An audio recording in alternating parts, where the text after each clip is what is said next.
Hey guys, how are you? So we've been reading the book Happiness in Your Skin, and I have been making videos once in a while. I hope to get more regular with these videos because I written other books also, and I've realized that one of the things I can really do on this channel is to read my books and share the readings on YouTube for anybody to understand what those books mean and what's written there. So we will continue with reading Happiness in Your Skin. We had read till page 9, and this is the next video in the series. We are still on chapter 2. Okay, which is okay, then what's a meaningful life? So if we read till here, you have to do something that creates meaning for you. It is on you. Meaning, however, is a deep, intense feeling. Things that money buys can seldom create that intensity, right? We read till there. I'll continue reading from here.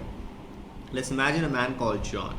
John is a defense lawyer. Here's a story. So one of the things that really did in this book is to create stories to exemplify the point, because what I realize is people understand stories because you can explain a lot of concepts through simply storytelling. If there's something you want to explain, it will be very difficult to explain just by talking.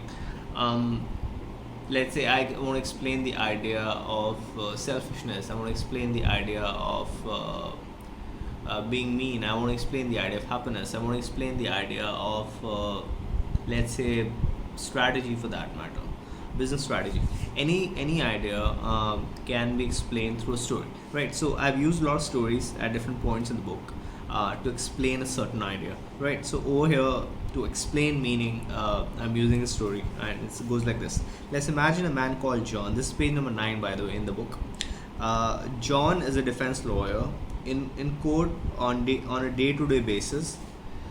He defends criminals who have committed an act which is against the law, right? A robbery, a rape, a murder. He believes, like in the eyes of the law, that nobody's guilty until proven. His profession makes him tons of money. He has a house opposite a beach in Goa. He travels around the world for work and leisure. But John is gay. All right, it just happens to be gay. I don't know why. So when you write these stories, right? I mean, that's the essence of.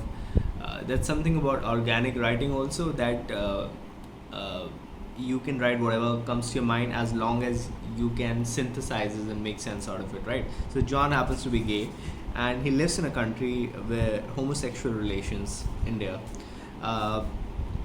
though now legal, are frowned upon, and he could not marry his girlfriend because he was beaten to death by a bunch of thugs. He managed to get them the punishment they deserved under the law, but he lost the man he loved. Right, now think about it. So basically, he's a man of wealth, and he's a defense lawyer. He's doing well. He's got money. He's got a house, but his personal life doesn't make sense because his boyfriend was killed,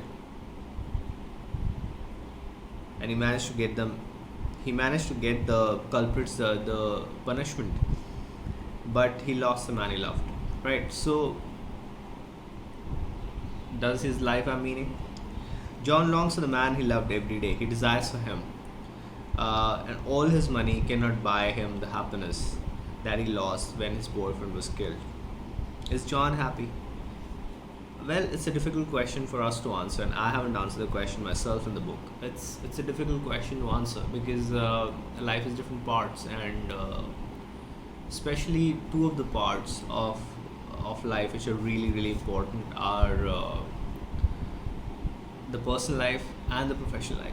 These are the most important parts. So in case your personal and professional life are sorted, your life is largely sorted, because social life is not that difficult to manage. I always say these are the 3 pillars of life: personal, professional, and social.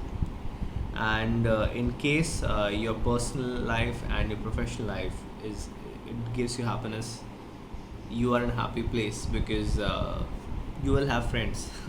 um, Anyways, there are a lot of friends and good times, but you'll have friends, right? And social life, even otherwise, is easier to manage than personal, because friends are at a certain distance from our lives. Personal lives and professional lives very close. So is John happy? We don't know. It's unlikely John could be really happy without the man he loved. So he's in a sad place. Yeah. In the eyes of the world, John has everything it takes to be happy. Yeah. But the world doesn't even understand his longing for his love. John feels alone in spite of all the money that he earns. Meaningful happiness is the outcome of love. Love is an outcome of understanding. Wow, let's read this again. This line is quite beautiful, right? Meaningful happiness is the outcome of love. Love is an outcome of understanding. So, meaningful happiness is an outcome of love. That means if you want to be really happy, you have to do things you love, you have to spend time with people you love, right? So, meaningful happiness is an outcome of love. And love is an outcome of understanding. So there's no understanding, there's no love, right? So if love could be explained in terms of one word, it's understanding. Think about it, right? Think about it. People who really love you, people who really care about you, they understand you. They understand you. They understand why you're feeling in a certain way, why you're feeling happy, why you're feeling sad. They understand you. People who love you, they understand you. They don't want to they accept you, they understand you, they don't want to necessarily change you. They understand you, they understand why you are the way you are, right? So love in one word is understanding.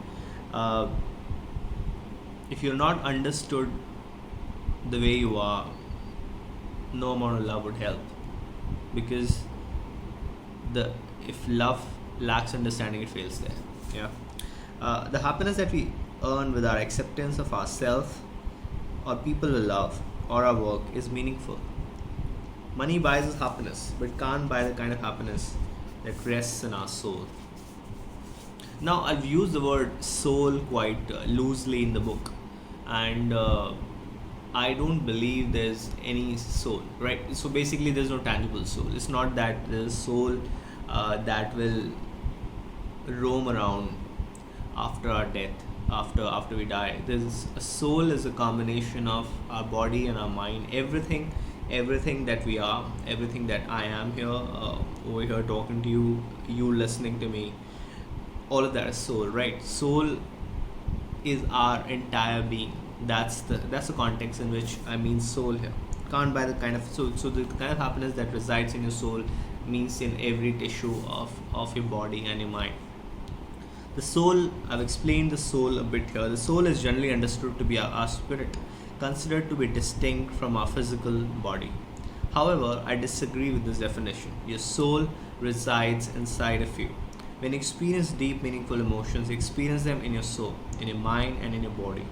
Your soul is the essence of your mind and body. Meaning resides somewhere there, somewhere in the essence of your mind and body. You feel meaningful when you do things that are core to you, core to your existence. Let's read this again. Meaning resides somewhere there, somewhere in the essence of your mind and your body.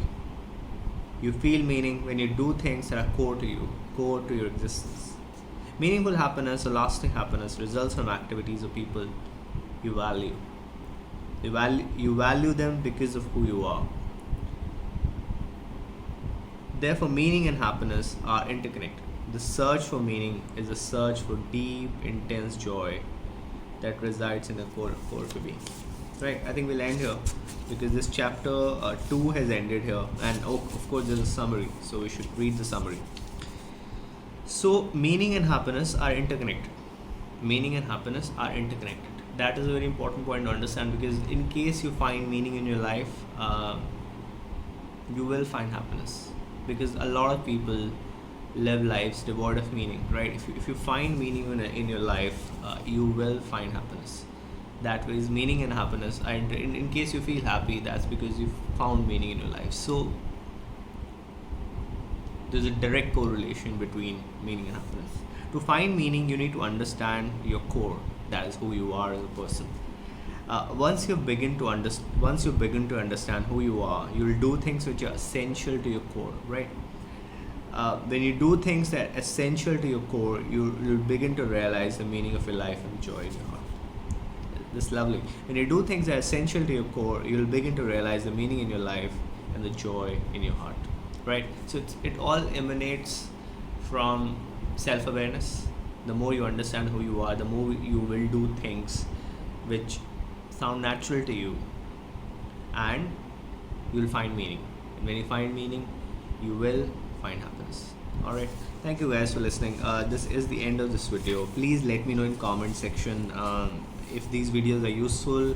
If there's something else I should be talking about in this video. If there are any questions you have from this book, I have published a few more books on my Kindle library.